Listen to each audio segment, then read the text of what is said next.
Hi everybody, welcome back to Two Girls with Cancer. I am your host, Becky. Ashley. And once again, we're very excited to be here with you today.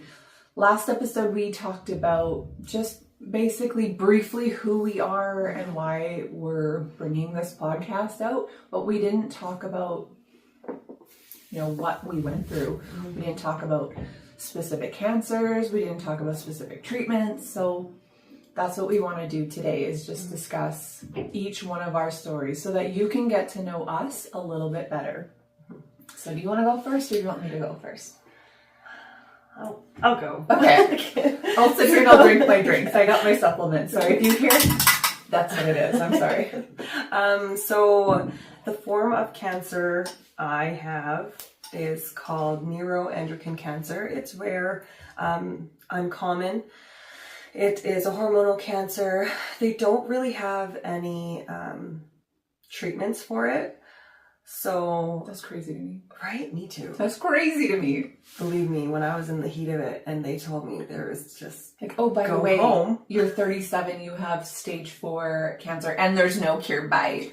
Literally. See, no wonder you went crazy. I did. Actually, they told me it was stage 3. I didn't see an oncologist for 4 months. Then he was like, oh, it's actually stage 4. I'm like, huh? What? And there's no treatments right now. So the only right. So the only treatment that I had in the beginning was surgeries. So we actually didn't know. My stomach was swelling. I had it probably 6 months prior. I had a lot of different symptoms. I'll get into that in a little bit, or an episode we want to get into that. But my stomach, it was February 15th, and I went to bed. I wasn't really feeling good. My stomach was so sore. I woke up at 10 to 1, and my stomach was huge. Oh my God. I looked like I woke up my mom. I was like, Mom, I don't feel good. I was like, look at this. And my stomach, literally, I looked like I was 9 months pregnant. And you're probably thinking, hey, I ate something really bad. I'm having an allergic reaction. Yes. Not, hey, I have cancer. My son had the flu, actually. Right. The week prior. And I'm like, oh, great, I have that. Because honestly, wouldn't that have been nice? Right? I ended up having diarrhea from... Candid. Right? Now that I know. But I had diarrhea from when I woke up until about 5 in the morning. Jeez. Yeah, and my mom's like, Ashley, you need to go to the hospital. I'm like, I'm fine. I'm always like, yeah. I can do this. I can do anything. And then, so I got up in the morning. I still felt awful. I only slept for 2 hours. I got my son ready for daycare because I had to work. And I was like, just please go. I'm like, no, I'm fine. Yeah, I'm fine. I'm okay. That should be the motto of right? I'm fine. I'm fine. Always. So I dropped baby off at daycare. I went to work and I started doing, we wear corsets at work, and my stomach was, right, they're not bad. And so I'm wearing it, I zipped it up, I'm like, ugh. So it held it, I'm like, oh, I'm okay. And then I started, doing my thing, and then I was trying to set up high limit, and I literally, the pain just took over me, and I fell over, and I couldn't breathe, and I'm like, oh what is wrong? And I thought it was just literally a really bad flu. It's going to have the poops again, shits. And then I'd be fine. And then I was serving, I had this one regular. He's like, man, look good. I was like, I'm okay. He's like, no. He's like, you need to go. You probably looked real pale. Probably looked awful. Yeah. But in my mind, I'm like, I'm sugar. It's fine. And then, so I'm like, you know what? I went and talked to my manager. I'm like, I gotta go to the hospital. It's like, I can't do this.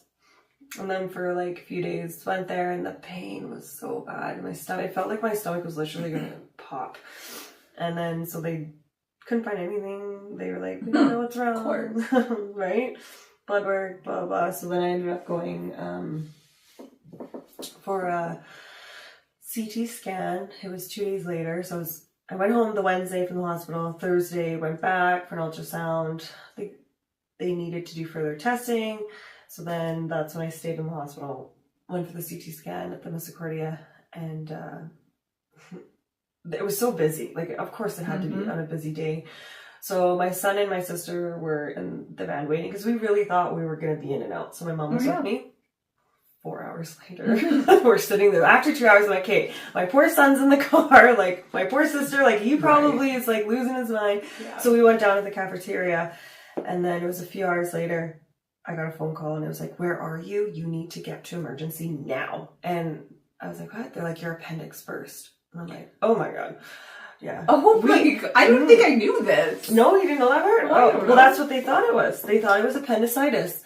And we went up there, I'm bawling because I'm like, oh my God. And then I was relieved too because they were like, they found it. I'm going to be okay. I'm going to get this appendix just out. Appendicitis. It's not just cancer. Appendicitis. Right. Just appendicitis. I'm like, sweet. Perfect. Right? So then go for emergency surgery. I was supposed to go right then, but I ended up going till the morning because then another emergency worse than mine came in. So I had that, and they're like, they took it out, whatever. They said I should be fine. They send everything away. Everything they cut out of your body, they always send away for pathology. Oh, always. Good. That's anybody. I didn't know that. Yeah, everyone. That's what the it doctors makes told me. sense, right? Well, they gotta. There's due diligence, right? Yeah. Oh God. We're laughing right? Because they don't do their due diligence usually. The one thing that I can offer for anybody who doesn't feel well and they make you feel like you're crazy, you keep going. Advocate for yourself because nobody else is gonna, and you could die. That's all I gotta say. You could die. Literally, that was me. So I was like, sweet, I'm okay. You know, go home, I'm recovering, and then I was like, oh, I don't feel good. I was like, I still don't feel good. I ended up getting the phone call. This was March 14th because I was anxious. I'm like, okay, well, who knows what could happen, right? And then I get the phone call. She's like, I want to talk to you. And I don't really remember. It was like, all I heard was cancer. I fell while I was in the car. My mom and I we were in the car or whatever we were doing. I can't quite remember that day. And then I remember going back in the house and I just fell. Lost it. I had to call the secretary back about 2 hours later because I was like, what'd you say? Literally, I didn't hear a word she said. I didn't know what kind of cancer. I didn't know anything. They didn't know what it was. Like in my mind, it was cancer. Like, oh my God, I need chemo. I have to go for radiation. I'm gonna die. Like, you know, everything. So that happened. Then, in between, so that was my first surgery. I had 3 and 8 months. So in between that, finding out my cancer was growing because it metastasized in my whole body. Literally, the appendix spit the cancer all over my abdominal. Yeah, probably everything when it burst. Yeah, everywhere. This is why, sorry to interrupt, I was so hesitant to have biopsies done because it's the same concept. It's contained in this little cell. If it's in that cell and it's not doing anything, you're fine. You can live with that forever. And they can cut that out of you and you can carry on with your life. Or you can stay. Yeah. And it doesn't do anything. But you pop it, picture it being like a little water balloon and it's going to have a leak. Or once air hits it, right, it spreads like wildfire or whatever they say. Oh, really? Mm-hmm. Sorry. No, that's okay. I don't even know where it was. My brain. This is another thing in cancer. Well, mom brain, if you guys have had children, you understand mom brain. Cancer brain, so I had both. And now it's like, I'll be talking and then it's like, what? Cancer brain's worse, I would say. What I'm searching for the... Oh yeah, I've gone into rooms and been like this. Yeah. Why am I here? And it's been getting better, but I did it yesterday and I'm standing in my bedroom and I say aloud, why am I here? Why am I here? Why am I here? And I was like, you got this. And I'm like, kept talking to myself and I was like, you don't even need to be in here. And I like went together. It's so bad. Like right now I'm so like, bad. I don't even know where I am. But, so 3 surgeries, 8 months. Yeah, your appendix burst. Appendix burst. Spread everywhere. Spread everywhere. And then I knew it was spreading because you know your body. The biggest thing is you know your body. And they were like, but they didn't know, like, who knows, right? And it was just like, no, you're just pain from your last surgery. And I'm like, no, it's not. And then I ended up going for a PET scan. And sure enough, I had 3 masses that had formed from the appendix exploding. They scheduled my 3rd surgeries for April 20th. And that one sucked. I was going in, I was just told that, you know, I had a few lymph nodes, like, because I had the PET scan, they seen cancer in my lymph nodes in this area. And then the 3 cancer masses that they had to take out. When I went for surgery, it was only supposed to be like a 3-hour surgery. I came out of that surgery. I remember shutting my eyes. It was like 10 to 1. Mm-hmm. I woke up in my room at 7:30. Wow. Yeah. And my mom's like, did they tell you? I'm like, did they tell you what? And I'm like out of it. Like, I just had major surgery. And I'm like, what are you talking about, Mom? I medicated. Right? I'm like, Mom, don't scare me. And yeah, sure as shit, that was something. So what did they tell you? Actually, Kept me in suspense here. They didn't really tell me, my mother, because they knew I'd probably go crazy. But so they had to remove. So it went from 3 cancer masses, 3 lymph nodes that had cancer because they were like this big. Mm-hmm. They took out my colon, I guess half my colon from here to here. Mm-hmm. 30 lymph nodes on this side, in between 20 to 30 on this side. The whole peritoneum tissue that protects your organs. Yeah, I ended up having 8 cancer masses. And then I had, I guess, 8-centimeter cysts that had grown and destroyed my left ovary and fallopian tube. So they actually, in mid of that surgery, they had to call my mom to ask for permission to take that out because that was a new finding. Right. They had no idea that was even happening because that surgery that I had was, for me to have another surgery would have been life-threatening. So they had to act fast and do what they needed to do in that surgery. So did they leave you an ovary? Yes, I have my right one. Okay. And then, so that was awful. I went home, recovered from that one. Never really did. Like, that surgery kicked my butt. Yeah, that was what, April? That was April 20th, yeah. Okay, so like almost a full year ago. It's April 16th. Mm-hmm. Crazy. So that was your second surgery. Second surgery. And then I only actually, through that whole journey, I had a couple weeks where I felt like, I was like, progress, right? I thought I was going to be okay. You know, I started planning, like, you know, my body's going to heal itself. I'm going to be okay. And then October 4th, I had an emergency surgery, another surgery. So what had happened, that invasive surgery that I had, it created a ton of scar tissue because the peritoneum was taken out. And it actually wrapped itself around 2 spots. My colon on this side, and I think it was intestines or whatever, something small bowel on the right side. So then the scar tissue did. Because they actually, I went to the doctor, they're like, no, you're fine. You're fine. Stony Plain Hospital. I shouldn't say which hospital, but well, they're not equipped. Definitely not. For anyone who doesn't know, like, we're near Edmonton, Alberta, Canada. We live in a little town called Spruce Grove. There is a hospital in Stony Plain that used to be a full hospital. Now it is more like partial, senior care, long-term care, but they do have an emergency room. So they just aren't equipped, but we're so close to the city that they just send you to the Misericordia or the University Hospital or whatever. Yeah. And so I go there, I was just throwing up. Like, I couldn't pass gas. I wasn't going to the washroom. I couldn't. Well, yeah, you got a plug up there. Right? And then I ended up just projectile. So it was the Friday, and I'm just vomiting. And I'm such a trooper that I'm like, I'll be okay. I'm fine. I'm fine. This podcast Literally, it should be called I'm Fine. I'm fine. And then we might change it.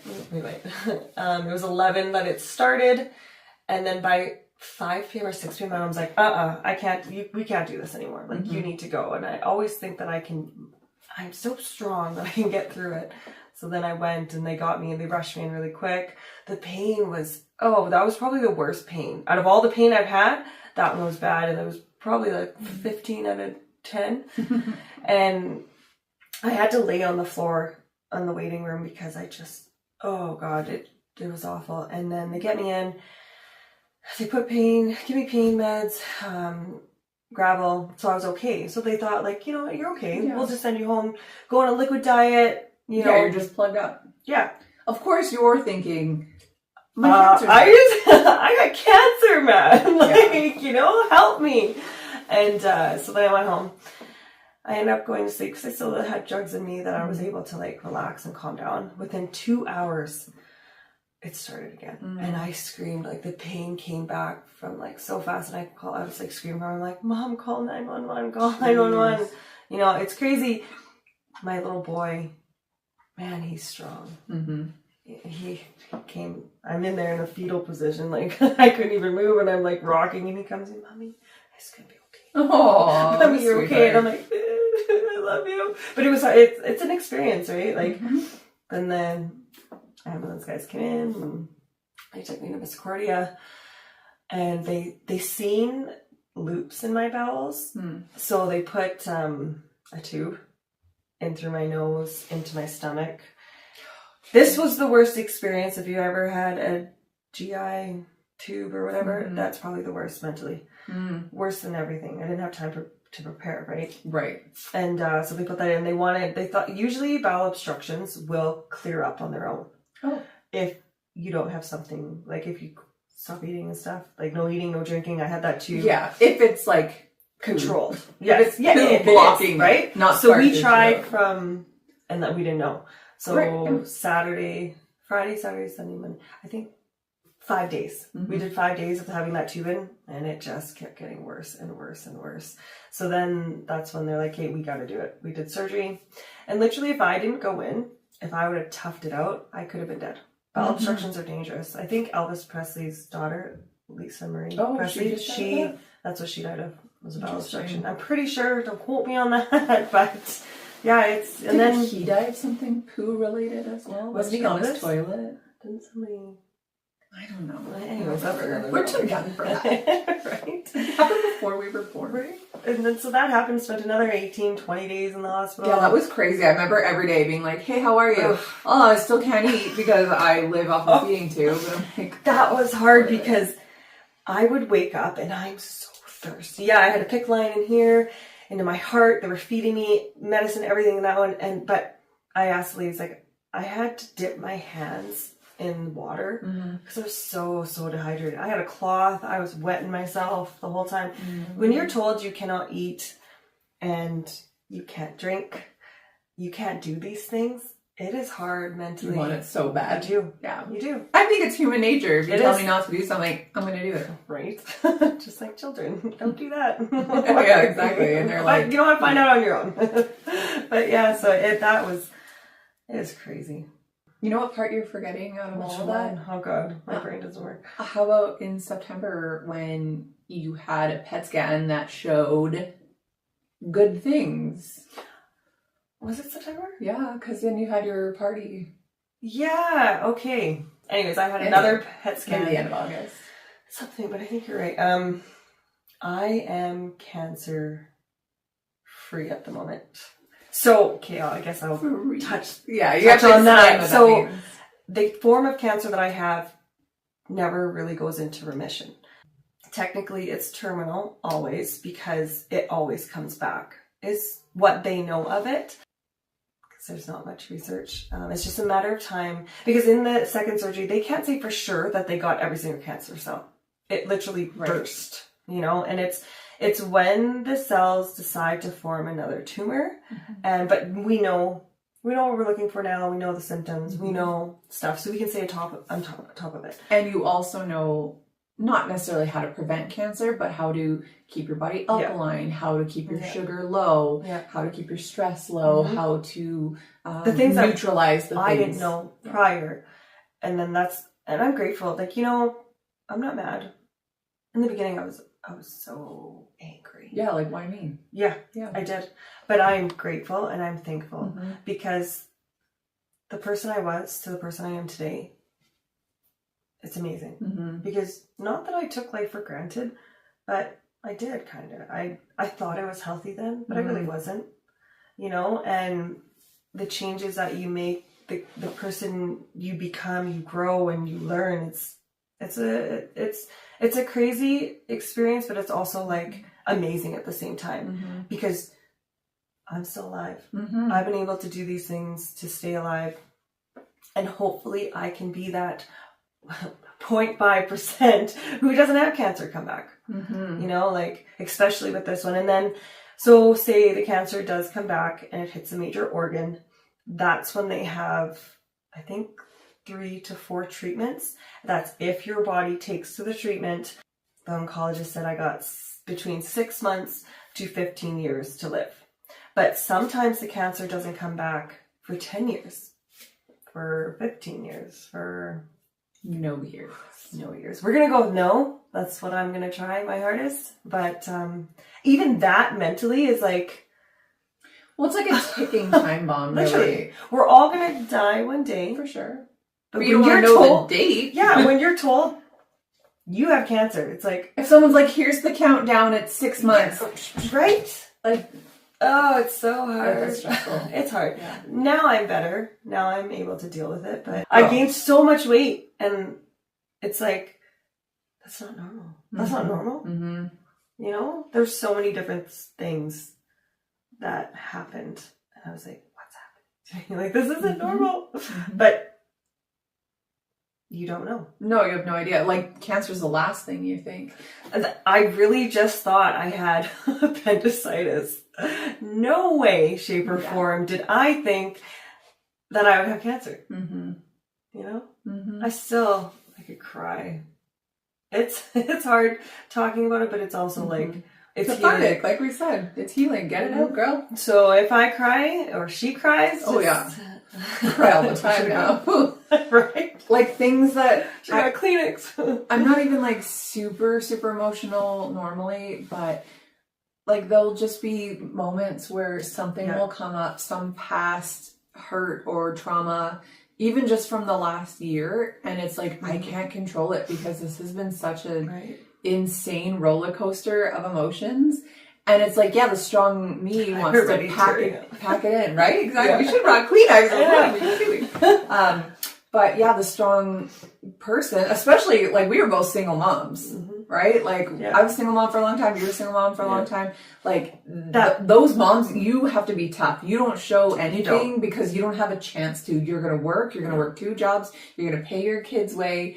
And you're going to be strong for them. And so for single moms, and I think that's why single moms get sick. And not saying that just... literally. We take so much on. So much on. I'm not saying that other people don't get sick. Married moms, single dads, married dad, whatever. Like anyone and everyone gets sick. Just saying for us specifically, like as single moms, I know that I had to take on so much trauma and drama and emotion that I'm not surprised that I got cancer. Like now looking back, at first it was like, why me, man? But now it's like, oh yeah, I know why. Because you just packed it all in and you're like, it's fine. Right? But it's not fine. But like for this, I think my biggest fear was, what's going to happen to my baby? Mm-hmm. Am I going to watch him grow? Mm-hmm. That was the hardest thing for me. Totally. Yeah. You're not supposed to die before your kids. No, certainly not. I know you always hear about these people who say, oh, I lost my mom when I was 10 or I lost my dad when I was a kid. And I'm like, that's not reality for me because my parents are both alive. And I was thinking like, my girls are going to start dating. Like, I didn't think I was going to cry. That's okay. Let it out, man. Like when we say that there is some trauma with this, we are not joking. People love to throw the word trauma around now. That's like the current Gen Z buzzword. Like, oh, I have trauma. Like, no, like this is legit trauma. This takes the cake. I've been through some trauma in my life. This one's the hardest. Yeah, this is the worst. You can bounce back from a lot of stuff. You can. Thinking every single day for a year and a half that you're going to die or you're never going to see your kid grow up or I'm going to leave people with all my debt. There is some serious hurt there. Yeah. And if you don't deal with it properly, if you don't get yourself the self-care that you need, you're not going to survive. I hate to say that. Yeah, you're not. True. If you don't deal with the inner issues, you're not going to beat this. Yeah. And that's any disease. That's not cancer specifically. That's any abusive relationship. That's not even disease. Yeah, exactly. That's any negative situation. Yeah. Yeah, exactly. Okay, I better. No, I love it. It's good to You have to. If you don't and you hold it in, you get sick.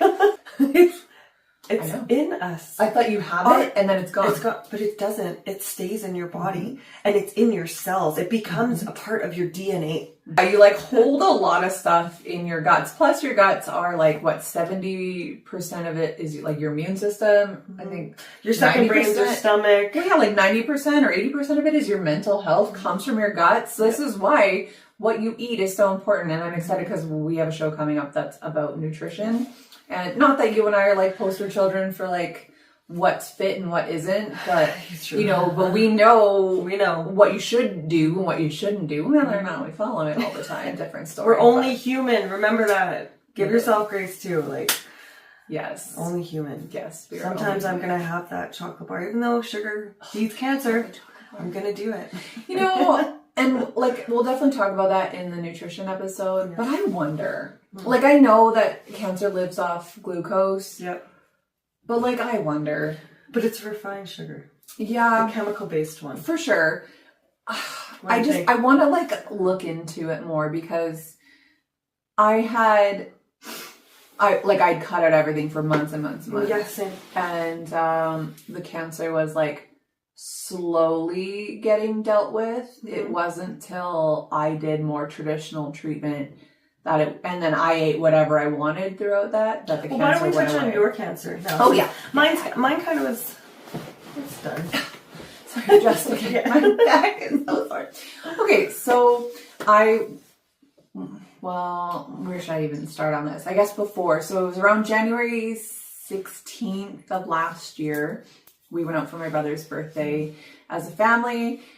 I got home that night and I took off my bra. Now, I've always had really big boobs, so for my bra to be tight, that's no thing. That's always tight. Lucky. Lucky. So I took off my bra and I noticed that my right nipple was flat. And I thought, oh, okay, whatever, tight bra, whatever. I squeezed those babies in there. The next morning, I literally didn't think anything of it. Next morning, I woke up. Like, my left one looks normal, but my right one is flat. And I thought, interesting. And I'm like pinching it. And when I pinch it, it's like going back to normal, but then it's like staying flat. Yeah. So I get in the shower. I'm getting ready for work. And I just like break down in tears because I think I just knew. Which is crazy because like when you think of breast cancer, oh, by the way, I have breast cancer. I never said that. When you think of breast cancer, you think of lumps. You found a lump, right? Yep. And I know that I had read different symptoms before. Like I had read your skin looks like an orange peel, pitting, so almost like dimpling, discharge from the nipple, pain. And I think I only once read about a nipple turning in. But they said inverted nipple. Well, my nipple wasn't inverted. It was just flat. But I was in the shower and I just like broke down because I knew. And I was like, it's fine. Literally, it's fine. And so I got to work and it was in my head for a lot of the day. Like I really was thinking about it, but I wasn't going to do anything about it because I was also in the middle of doing a life insurance policy. And I was like, well, obviously got to get that all taken care of. And like, this is probably nothing. Like, hormones, whatever. Like I had an ablation. So I guess technically you didn't know, but your body was like something's wrong. Yeah, my body knew.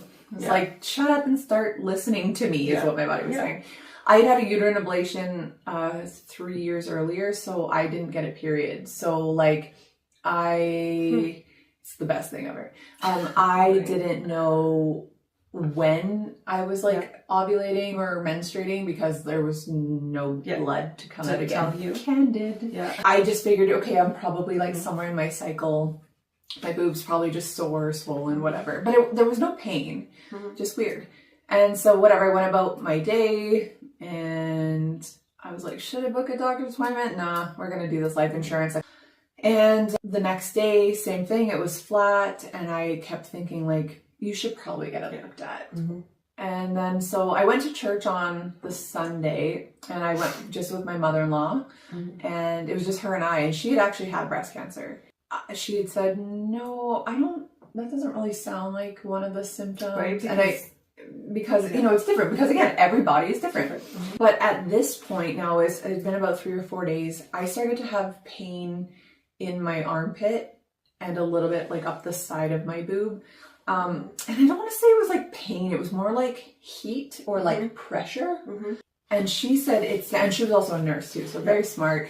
She said it sounds like maybe mastitis or like a clogged duct, right? Which is, it happens for women. Maybe not as much like 10, 11 years post having babies, but it can happen for sure. You can get an infection in one of your milk ducts. So I thought, yeah, you're probably right. She's like, don't stress. And then I still was, you know, and then in between that time from my nipple doing that and then that Sunday, I'd seen my best friend and I was wearing a big hoodie because it was the winter time. And I said, something's wrong with my boob. Like my nipple is flat and I'm starting to get a little bit of like armpit pain. And then she like looks at me and she's like, it's huge. And I was like, what are you talking about? And she's like, looks, and I was wearing not this hoodie, but like a gray hoodie. She's like, I can see it through your shirt. It's bigger than this one. And it's always been my bigger one. This was Notorious B.I.G. That was Biggie Smalls. That was their name. But it was like quite noticeably bigger. And I thought, oh, you're right. And so of course I showed her because like I have to. She's my best friend. She's going to see it. And so she's like, yeah, you should probably get that looked at because that doesn't seem right. And I'm like, I'm trying to do this insurance policy. I'm fine. Okay, so it's now into the next week and I'm like, I can't wait any longer. I think it's the Tuesday. So I'd known for a week already at this point. I was like, I can't wait any longer. This pain is getting worse every day. Like the heat, the searing, whatever it was. So I called, I booked an appointment. I was able to get in, I think that day or the next day. And this guy, he was like, no, I don't. It doesn't sound like, you're fine. This is why we think we're fine, because people tell you you're fine and you're supposed to just believe it. After years of hearing you're fine, Let's change the podcast to you're fine. I'm fine. Right. So I will preface this. So I had a full physical in August of 2022. And I just decided, like, I'm going to get healthy. My knees were really sore, and I wanted to get, like, an ultrasound x-ray done on them. So I was like, I might as well do a full physical and get everything done. And also at the time, I was eating, like, strict carnivore diet. And I was like, I want to see my blood work before and then after when I'm done. So that was what prompted me to go for physical. And I said to him, hey, like, do I need, like, a breast exam? And he said, we don't do that anymore. And I was like, oh, well, why not? He goes, well, we just send you for a mastectomy if there's a problem or if you need one. Do you have a problem? And I was like, I don't know. That's what I want. And I was only 35 at the time. And so according to healthcare professionals, you're too young for cancer at 35. Full well in my heart knowing you're not, because my sister-in-law had passed away from breast cancer when she was 25. So I should have known better. But I didn't push it because I was so crunchy at the time. And he literally said, you're fine. Yeah. Like, it's okay. We don't need to do that. Yeah. I was like, at least feel it, man. But excuse me. But I don't want to interrupt, but doesn't that show you how much faith we put into... We really do. You put a lot of faith into a person who's supposed to have your best interest. And I'm not saying that he did anything wrong per se, but like he should have felt it. But that being said, like I didn't feel any tumors, right? Like I didn't know. But that's your body keep telling you something's wrong. For sure. Something's wrong. So then he was like, yeah, we only send you if there's a problem. Is there a problem? I'm like, no. Sure, I don't think so. And like I was so crunchy, the thought of having a mammogram, putting all that harmful radiation in my body was like not happening. So I was like, no, I don't want one. That was my dumb fault. Yeah, he sent me for everything else, like blood work, whatever. Everything came back great. I was healthy. Other than I had a little bit of arthritis in my knees, I was totally healthy. Cancer's a tricky one. Yeah, all my blood work was beautiful. Like I had a few pounds to lose and my knees were sore and that was about it. And so that was August, September-ish, 2022. Well, now we're January 2023. So what, 4 months later? I also had a very aggressive type of cancer. So had he done something in September, I probably would have been maybe stage 1, maybe stage 2. No, I was stage 3. But anyway, so when I go there in January to talk to him, I said, I'm having this pain, my nipple's flat, and he didn't want to look at it again. Again? Yeah, he did. He did. And I said, so like I'm having this, my nipple's flat, I'm having pain. And he's like, well, I could send you for an ultrasound. You're young, so a mammogram isn't going to show anything because like the younger you are, the more like fibrous your boobs are. And then it's hard to see on a mammogram. And I'm like, okay, great, because again, crunchy. And he's like, I guess I could send you for an ultrasound if you're really concerned. And I was like, yeah. Probably a good idea. I said, can you look at it though? And he was like, well... He's a doctor. He doesn't want to look at you? Yeah, right? I have concerns. I keep coming to you. Just look at the damn titty. Just look at it. Look at it. I'm not asking you to do anything gross. Don't touch my boob. Just look at it, please. So he's like, well, I guess I could go get a nurse to chaperone or whatever. Like maybe he's been Me Too'd or something. I don't know. But he did not want to look. So I'm like, please just look. And he had no concerns when he saw it about my nipple being flat. And it had been flat for a week. Was the other one flat? No. Okay. And it was almost like, not even like, it was like almost inverted a little bit, not like a ton, but knowing that one of the symptoms of breast cancer is an inverted nipple. Anyway, sends me for an ultrasound. So I get in for that on this Friday. So everything moved really fast. And I remember when I called them, she's like, are you not getting a mammogram as well? And I said, no, he said I was too young. And she's like, you're 35, you're not too young. So, okay, fine, get me in. So I get there that Friday morning, and I'm thinking it's going to be routine, like it's whatever. Yeah. And I do my very first mammogram, and it's not nearly as bad as everyone says. I don't know. Yeah. Maybe my boobs were not this sore, but it's fine. So then I go do the ultrasound, and she's spending like quite a long time on it. Because they can't say anything. And yeah, and I hear taking pictures, but like, I don't know. I'm not an ultrasound tech. I don't know what they're looking for. And they literally can't tell you, even though they know. They know what's up. And then she goes, oh, I actually just want to get like someone a little bit, like a superior to come in and take a look. Like, sure, no problem. Like, maybe she's training, maybe she's a student, whatever. You're so positive. Like, sickly positive, right? Right. And then so... Yeah, and you can't wear deodorant either when you're doing a mammogram or an ultrasound. Really? And so my mom actually keeps saying that to me, and I really thought... I think it must just like... I don't know, but man, do I stink. And I'm like this, laying there like this, for like... I'm on this bed for probably an hour.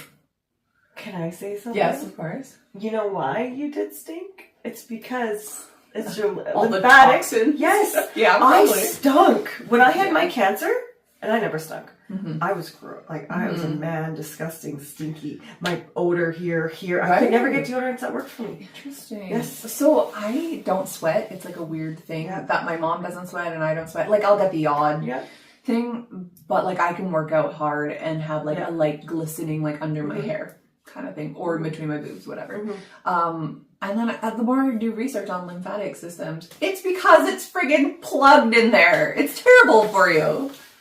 Yes. I thought it was awesome. Like, hey, I don't sweat. Well, the top of my here, because I was here, that was swollen. And I'm like, what's going on? You know, is it large? Yeah. And then, like a fupa. Yeah, right? Like my fupa. I was like, It was because we have lymph nodes right here on the it's side. All stagnant. You don't,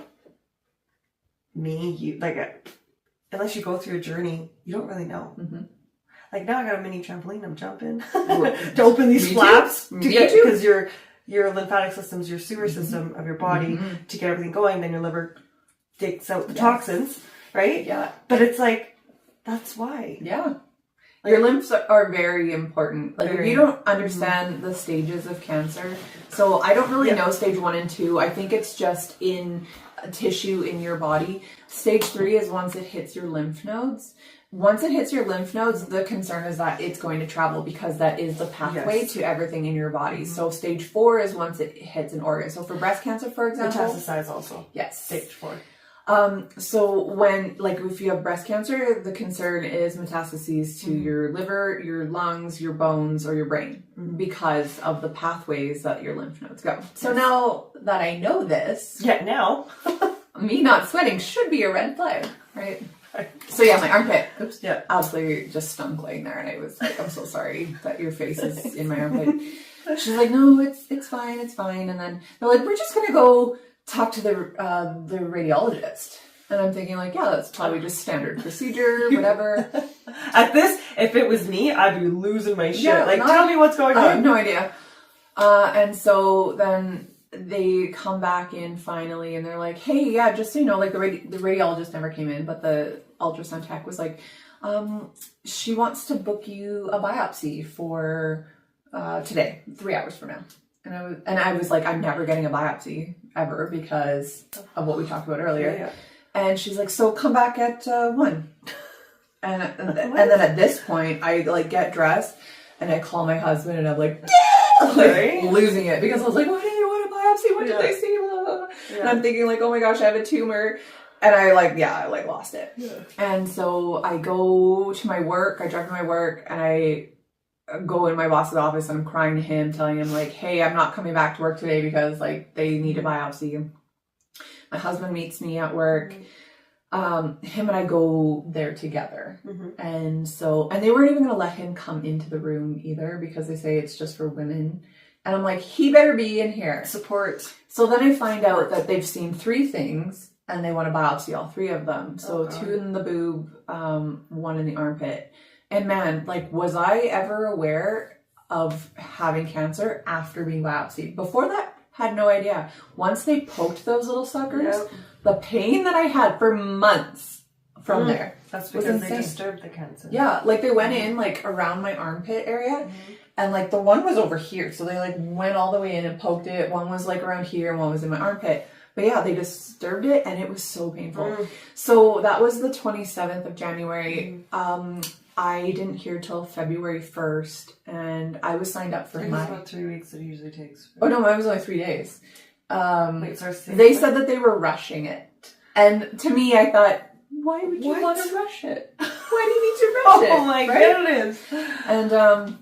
And she was like, I said, what are the chances that it's cancerous? And she was like, I'm just going to put a rush on it. That's what she kept saying. Because they can't say anything. I'm just going to put a rush on it. And I'm like, okay, but they knew. Of course they know. They friggin' knew. But they can't tell us. No, they can't tell us. So I only had to wait from the 27th of January to February 1st, but I was signed up for my AHS Connect, which is like our Canadian healthcare, or Alberta healthcare login, so you can see it. So we're going to head to my appointment. I went to work that morning, and I came home to pick up Andrew, basically, and we were going to go. As I'm walking out the door, I get an email saying my test results are in. Oh, I hate those emails. And so I my computer's in the car, so I go into my car in the garage, and Andrew's not here yet, and I open up my computer and I read the results, and all I see is stage 3, and I like lost it. Yeah. And Andrew comes out and he sees me like panicking. He's like, what? And I was like, it's stage 3, I have cancer. And he was like, he's probably like, oh, what? And so he drives me, obviously I can't drive anywhere. And I'm reading this thing over on the drive, and it's a bit of a hike to here to the doctor. It's in the city. And I'm like calling my mom, calling my dad, calling my best friend, and I'm like bawling. And so by the time I actually got to the doctor's office, like I calmed down a little bit because I'd already been crying for half an hour. Right. And we had an hour-long wait in there. And so I just... So you had time to process. Yeah, I just sat in this waiting room like, what is he going to tell me? Yeah. And so we get in there. Remember, this is the same guy. I didn't want to even look. Oh, I'd be so angry. And he's like, so, yeah, I hear you had to get a biopsy. That's how he started? And I was like, yeah, I did. Oh, okay, well, he's like, we should hopefully get the results. And I was like, we have the results, I have cancer. And he's like, oh. And then he like logs in. And he's like, oh, yeah, I do. What? And I was like, yeah, I do. So let's, what's going to happen here? So from there, I guess when you have breast cancer in Alberta, there's a breast comprehensive program where you're basically in their hands now. They put the referral out, hey, we have this patient, this is the type that she has, this is the stage or whatever, based on the pathology, who wants to take her on. So I got taken on by the surgeon, and that's the first step in Alberta too, is surgery. unless they deem you needing chemo before surgery. Yeah. So I met with the surgeon like within a week or something. I had to get an MRI. I don't think I did a CT scan. I think it was just an MRI. And yeah, I met with him and he gave me like the prognosis and stuff. So yeah, stage 3, HER2 positive, which is hormone negative. And we'll go into HER2 positive on another episode. But yeah, basically like my hormones had nothing to do with it. We also did a genetic test, nothing genetic at all, just luck of the draw. I wish they could do that for mine. Yeah, Mine's right? still like, we don't know. Right. Yeah, so this doctor had said, yeah, like based on what you have in the stage, we want to do chemo first. So you're going to go for 6 rounds of chemo, then you're going to have a 6-week break, and then you're going to have a mastectomy. They said you don't qualify for a lumpectomy because, you know, that there's a few different spots of it, but they hadn't got my MRI results yet at this point. So I'm thinking like, I won't even do a mammogram. You think you're going to put chemo into my body? You're insane. You are insane, man. Right? And so I was pleasant enough, but I go home and I was like, heck no. Like, I'm going to Mexico. Now, I told you before, like my sister-in-law passed away of breast cancer. I remember my mother-in-law saying, like, we wanted to take her to Mexico. Like, we wish we had gone to Mexico. And so that was in 2010. So, you know, jump 13 years later and I was like, no, I want to go to Mexico, but it's expensive. The only place I knew about was Oasis of Hope and Hope for Cancer. And they're like 45 grand American for 3 weeks. 45 grand? And I was like, there's no way that I can do this. And my friends started a GoFundMe for me right away. Actually, that like I was in Mexico when your friend messaged me and was like, hey, a girl that I am good friends with has cancer, like, and you guys are around the same age, like, I don't know what to do. Can you help me? And that's what I was like, I'm gonna be her friend. Right? Thank goodness. But yeah, so I got the MRI results and it turns out there was like multiple tumors. Like I don't even remember how many, like 5 or 6 in the boob alone and like 3 lymph nodes, and then they saw a couple of suspicious ones on the left side as well. And I was like, man, I'm riddled with cancer. Like I'm 35 years old or 36, I guess I just turned. I turned 36 in December. Like I'm 36 years old and I'm riddled with cancer and it's an aggressive one. So like what my doctor was saying, HER2 positive is a lot more smart than estrogen fueled ones. Oh, interesting. It's smart and it's fast. It has like the highest rate of recurrence. So they're like, we don't want to mess around with this. And I'm just like, no, I can heal this naturally. I'm going to drink alkaline water and I'm going to juice. And the day I found out I was sick, I completely cut out everything. Yes, I went that's vegan. The same thing. I went full raw vegan. I juiced nonstop. And I hated it. I was in so much pain. and it wasn't enjoyable. And it was so like, ugh. Anyway, so it took about a month for me to save up enough money and figure out where I wanted to go, and all the pieces sort of fell into the right thing. And March 4th, I flew down to Mexico, started treatment March 6th. So at this point, it had already been 5 weeks since I found out. And in like cancer terms, if you don't do something immediately, like you're going to die, according to our healthcare system. Where I don't know if you've learned this, but I've certainly learned this over this last year, that like cancer doesn't just grow overnight. It has to take its time to develop. So you have time to process. And depending on the state, like depending on where it's for at, sure. Like, but I even think if it's stage 4, I think you have some time to. I mean, I'm still here. Like, I'm not saying, like, take a year and then figure it out. But it's the organs that's the hardest. For sure. Like, once it hits, like, say, your liver. For sure. That's hard. So, I think, like, for me, like, I was juicing all the time. Like, I was taking supplements. I was seeing a naturopath. Like, so I was doing things that I wasn't doing when I had cancer in my body and it was growing, right? Like, I was doing things to create alkalinity or to cut out the sugars. I was like, I'm not going to be rushed into this. I'm going to relax. Anyway, I met the oncologist in that month there through February, the medical oncologist. And she wanted to do chemo. And I was like, no, I can't do it. I don't have it in me. I can't, like, I knew that I would be mad at myself if I didn't go to Mexico. And so, like, oh, my husband and I clashed on it. And I remember our pastor came over and she's like, you want, and like, we're Christians, right? Like, so, you know, prayer and everything is like super important, although getting sick really like makes you question your faith and like, why God? And so she came over and she was like, if you two don't get into alignment, you're not going to be blessed like in your marriage. So like, pick a side. Because he was like, no, you're doing chemo. And I was like, screw you, Andrew. Like, I'm going to Mexico. A couple days went by and he was like, if you want to go to Mexico, if you think that that's what it is, I'll support you. And literally that day the money came in. And I was like, what did she say? Get in the line. I know. I'm like, thank you, Jesus. So we got to Mexico. I spent closer to 4 weeks in Tijuana at a clinic.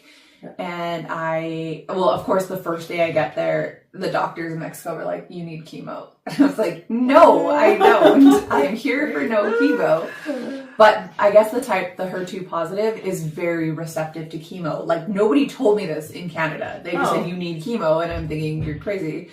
No, HER2 is very receptive to Herceptin, or trastuzumab is the official name of it.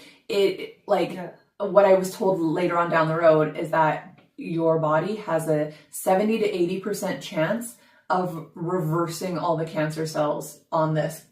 That is huge. Why couldn't they have started with that? Literally. I've been like, sweet. Chemo and like, literally. Didn't have to spend that money to go to Mexico.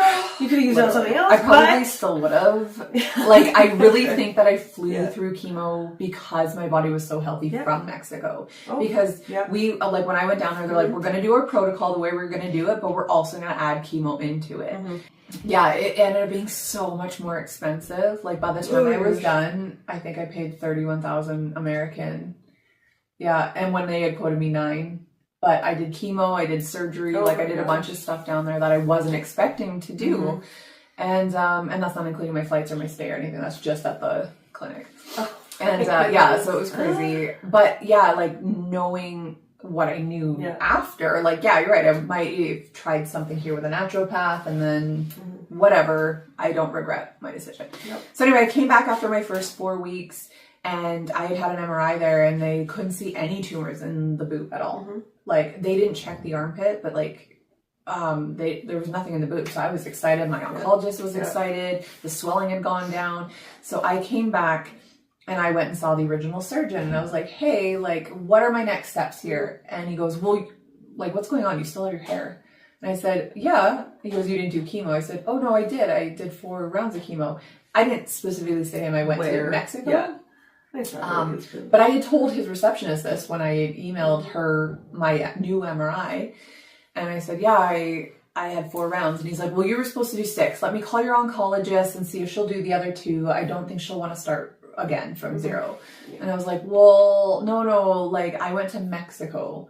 And he was like, oh, Mexico. And he started mad. And he goes, you wasted 2 months of your life. Like, why? I wasted. Like, I'm dying now. You wasted 2 months of your life. You did not get the standard level of care. They are not recognized for this. I can't believe you wasted your time. I'm not going to do chemo. I'm not even going to talk to your oncologist. He should have been like, okay, cool. You know what? Let's see what we can do. Yeah. He just threw all his negativity upon you. I know. For what reason? Oh, no. What does that benefit? God complex. I know. So this is probably May at this point, or maybe April. So I've been diagnosed a few months. Yeah. And he goes. Actually, I remember you telling me. Yeah, I was livid. He's like, yeah, you wasted this time, and I'm not even going to call your oncologist. We're just going to go straight to surgery. But just so you know, I'm going to take all of your lymph nodes. We're going to have a full lymph node dissection. And I said, well, and knowing that my mother-in-law had breast cancer, they had done the dissection, or they did pathology on the table and saw which ones they needed to take. And they don't do that anymore. Really? For breast cancer. No, they say it's just too time consuming. They don't have the resources, whatever. Our health system is super lame. Let's shut the world down. Yeah, right.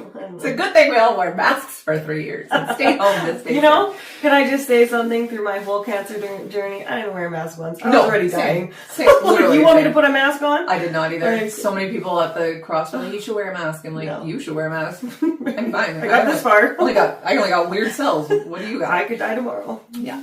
So, yeah, he was like, I'm doing a full dissection. And I was like, well, can't you just take which ones you need, or like a few? And there's there's something called a sentinel node biopsy where they just take a couple and then do the pathology on them. If they need to take more, they will. Did you do a PET scan? No, they've never given me a PET scan. Not once. Oh my goodness. I know, I'll get into that. So he's like, no, I'm going to take it all. And he goes, also, you look like someone who's resistant to radiation. So just so you know, if you don't do radiation, you're also not allowed to get a reconstruction. I'm just going to keep my mouth shut. And I said, so if I don't follow your plan exactly, I don't get access? Like, are you the king of Alberta Health Services? Like, you decide? And so he goes, this was a Monday I saw him. He goes, you have until Friday to make your decision. And I left there, and Andrew was like, no, I think he legit does care about you. And I was like, who's this man? Like, choice words, right, that I'm not going to say on the podcast. And I was like, no, screw him. And so Friday came and went, and Andrew's like, did you call him? And I'm like, no, I didn't. I said, because I'm not ready. I'm not ready to decide what I want to do. I need to process this. And so I made an appointment with my medical oncologist just to chat with her again. And I'm like, is this normal? Like, to take all of my lymph nodes, like, if I don't do chemo? And she said, well, no. Like, no, she was just like, she said he should do a sentinel node biopsy. She said, well, look, why don't I reach out to him, see if he'll change his mind, and go from there. And I said, thank you. Well, it's only a couple hours went past, if that, and I get a call from the office it was his office, but a different surgeon's receptionist.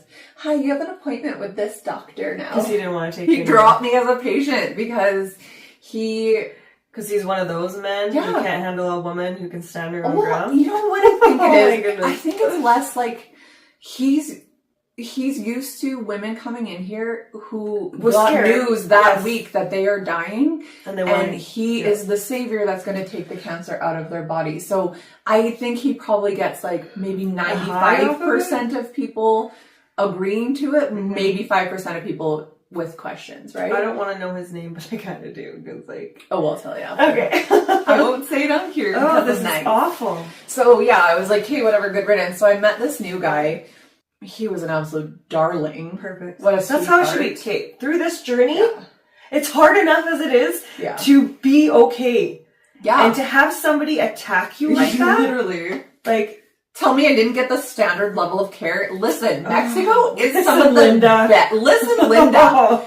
Mexico is some of the best care I have ever had. These people, man, these doctors. They care for you. And it's not like these doctors got trained in some back alley somewhere. My doctors were American, and they drive to Tijuana every day because they can do stuff there that they can't do in Canada. I mean, our doctors, some of them have been back alley trained.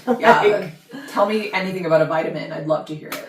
But or how about prescriptions? Because you really don't. Yeah, exactly. But anyways. So I met this new surgeon. He was a darling. He was the one who told me about chemo being 80% effective. I guess the estrogen one is 20 to 30% effective. Triple negative is about 50% effective. And HER2 positive, 70 to 80. And I was like, okay. I said, look, give me a little bit of time. I need to figure it out. He goes, why don't I send you for an MRI so I can see where you're at?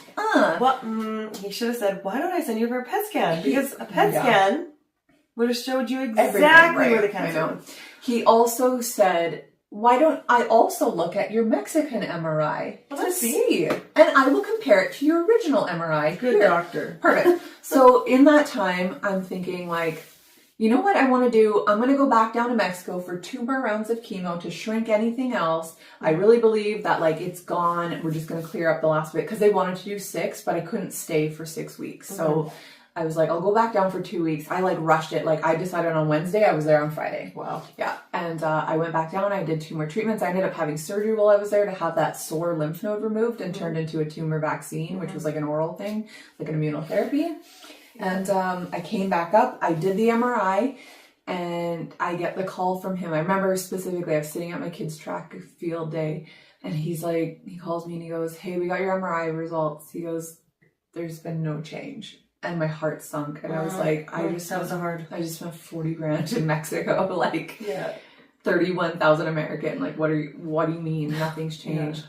Yeah. And he was like, the lymph nodes are still there. And so he's like, come in, we'll chat. So I get there, and admittedly, the tumors in the boob had pretty much gone. Yeah. So that's good. There was multiple, right? They didn't see anything on the left.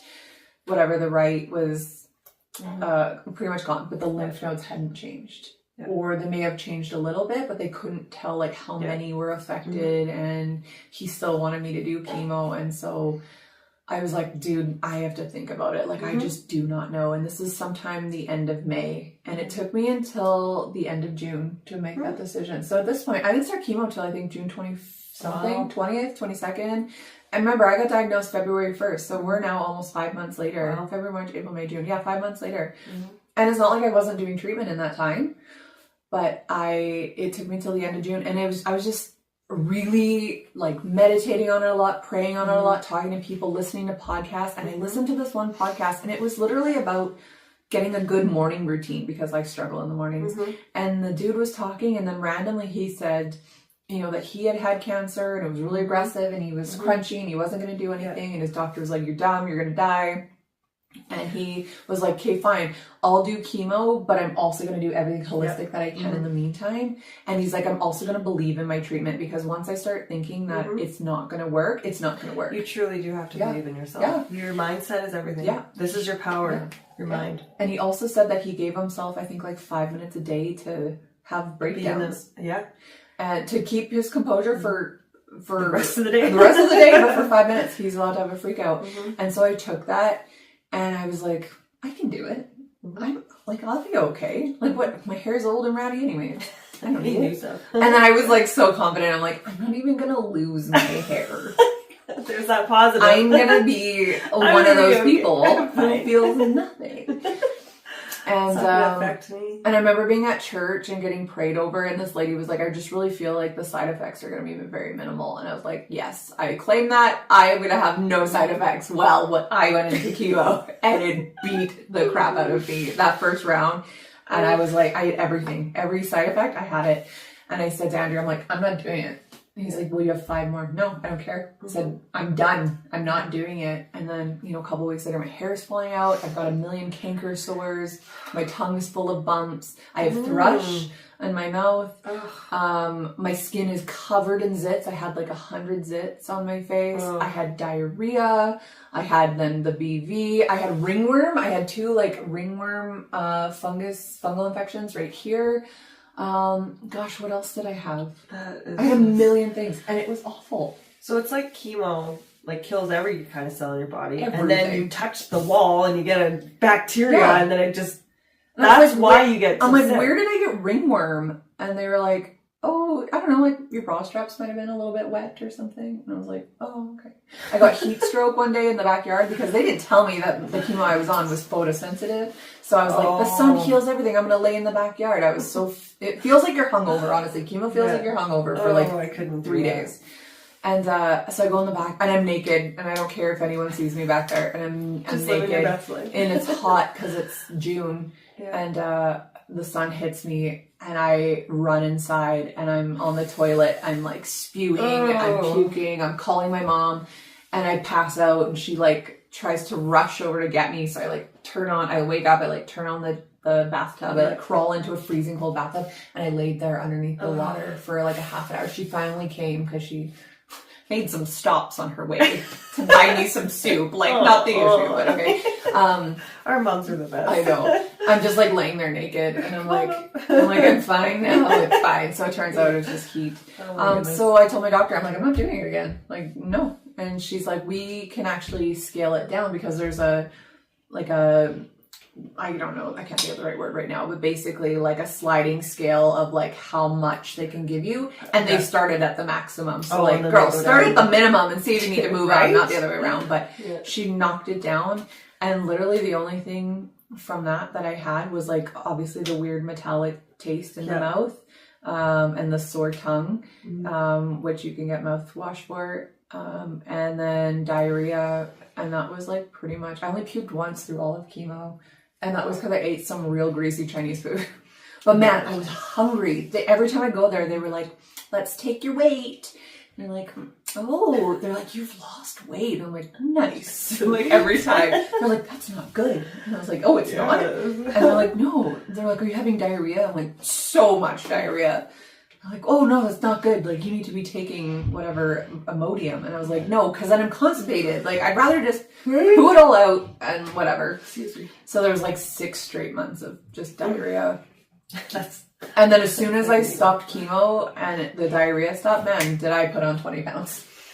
But yeah, I could not stop eating through all of chemo. I was so hungry all the time. And they say like people aren't hungry during chemo. That's why they prescribe smoking weed, because you're different. It's supposed to create a whatever. Oh, I was so hungry. It affected you different. Yeah, and it did. And I think a lot of this is because of how healthy I got in Mexico. Yeah. Like, I went to the dentist shortly after chemo, and he couldn't believe I just had chemo, because normally chemo patients have rotten gums.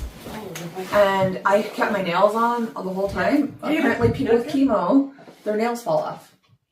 I didn't know any of this. I didn't have any of it. But that's where it goes back to, you had already been like, you're juicing, you're not having like refined sugar, you took matters into your own hands. And usually I find that I don't want to speak for everyone, but when you get put in that, you just kind of give up. Sometimes right in the beginning, I was like, what am I going to do? You know? And you literally, you can't find it in you. And sometimes you don't have the strength, but you did it, you know? Yeah, like totally. You had to juice. You did those things. I had to, yeah. The thought of juicing now is like, puke. I still do it. So I'm trying to, because one of the things that I started doing when I was sick was coffee enemas. And I'm going to do a whole show on coffee enemas. Yeah, I don't know about them. I love them so much. But you have to juice with it, because you're depleting yourself of nutrients. You need to like boost yourself up with juice for electrolytes and minerals and things like that. I still do my enemas, and then I'm like, I should make a juice. And I'm like, I can't possibly, because it brings me back. Yeah. It brings me right back. And now that like chemo's all done and stuff, like all my treatment's pretty much done, I'm like constipated all the time. And I'm like, no, I have to do the enemas, and then I have to juice, but I don't want to juice, so that I don't do the enemas, but then I'm constipated. Like, it's hard. I have no choice. Like, I got nothing. There's nothing on the table that I could do besides having to do the juice. This and that. It is exhausting. Totally. So we'll explain in probably our nutrition episode what the significance of juicing is. I definitely believe in it. Oh, 100%. I think it's great. Do I love it? No. I hate it. If I ever have to look at a liquid carrot or a liquid beet ever again. Someone would do it for us. And the ones that I was making in the beginning were just disgusting. They were like garlic and orange or lemon peels and celery and like, ugh, no. Chemo finished in October. I had a single mastectomy in November. I did 15 rounds of radiation in January, February. And here I am. I'm still on that Herceptin that we talked about. It's one of the chemo drugs. I'm on that till June. And that's done by IV infusions every 3 weeks. And not a lot of side effects with that, other than I'm super tired. And even now, like, we were talking about this last episode, we put on makeup, we have energy when we're chatting here, but man, this is gonna knock us out as soon as we're done. It is nap time for both of us. If you haven't noticed, I'm yawning this whole hour already, like, but that's just how it goes. Yeah.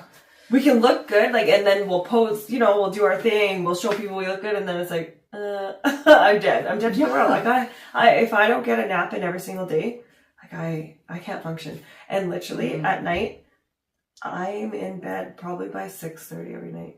That's crazy. I have no, like 1 in the morning.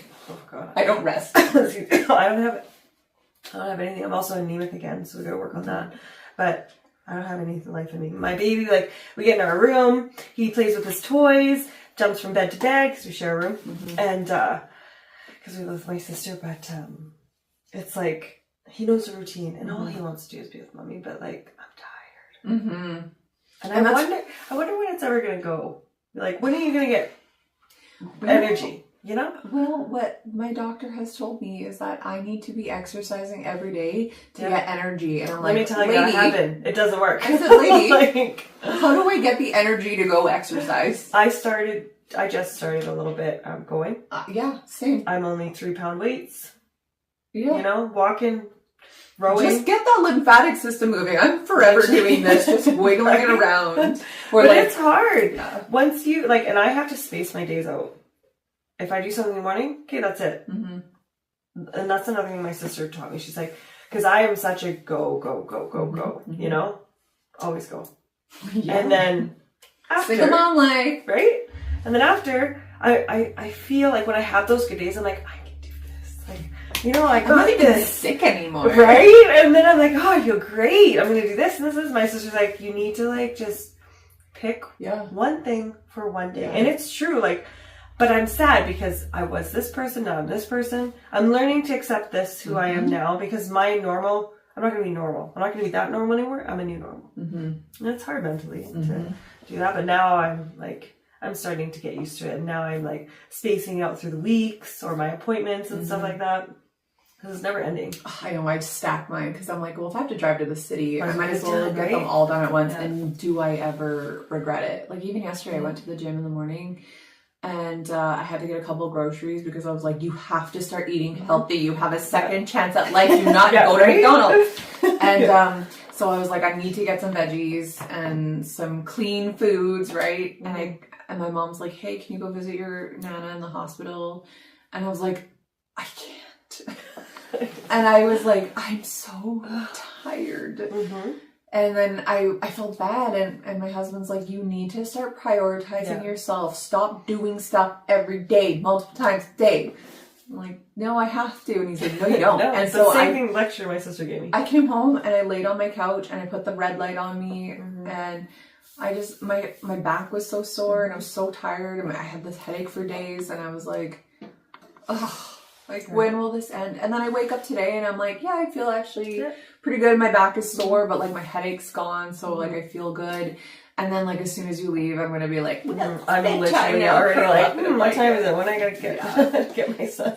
Well, based off of that, we could probably end this episode. I feel like everyone's gotten to know us pretty well at this point. Just expect more of this every time, a lot of banter. There will definitely be some episodes where they're more scientific, right? We're not just basing this off of opinion. There are definitely going to be some proven things here, but we just want to share with you what we know and what we're into. So, yeah. Well, that's good. I hope you guys enjoyed it. And at the end of the episodes, we'll probably let you guys know what's coming next. I don't know, what do you want to do for the next one? I think we are either going to do one on nutrition or the stigma of looking sick. Actually, yeah, let's do that one. Yeah, I think we'll do that one. As usual, follow us on our socials at 2 Girls with Cancer.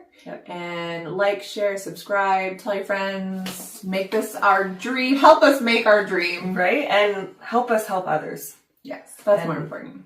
No, we got a dream. Our dreams are more important than your dreams. No. All our dreams. Yeah. Let's all help one another. Let's do this and get better. And I don't want to say the bad word, but F cancer. Right? Yeah, we're trying to be like as diplomatic as possible on the show. Yeah. Family friendly. Family friendly, that's it. Yeah, I love it. Okay, well, great episode. We'll see everyone again soon. Bye, guys. Bye.